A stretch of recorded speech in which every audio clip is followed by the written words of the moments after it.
Are you having problems with the Instagram Reels option not showing up? Well, then you have come to the right video, because I'm going to show you exactly how to fix this, but make sure that you watch this until the very end so that you don't make any mistakes in this process. So the first thing we're going to do is to go to our Instagram app and then come to our profile right here, as you can see. So what you need to do right here is to firstly click on the three lines in the top right corner. So click on the three lines.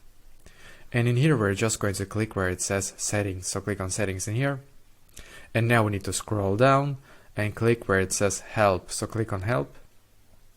Perfectly, in here we need to click where it says reports a problem. So click on reports a problem. And then once again, click on reports a problem in here.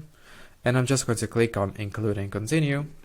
And now we need to write something like this to Instagram. So I'm going to write like this: my Reels option is not showing up.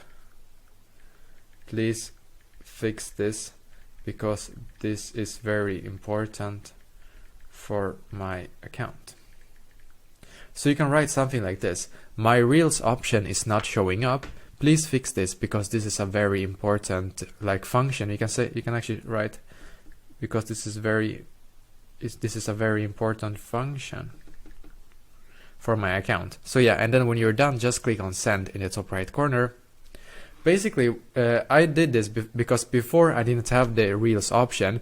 I created my account and I did not have the option. I did this exact thing that I just showed you, and after 1 week, then I just got the Instagram Reels option. So I think that this will actually fix the problem for you as well. So let me know in the comments below if you have any questions, and I will do my very best to try to help you. And also, please leave a like on this video and subscribe to my channel, because I'm doing a lot of helpful videos constantly that might be very useful to you. Thank you very much for watching, and I wish you an awesome day.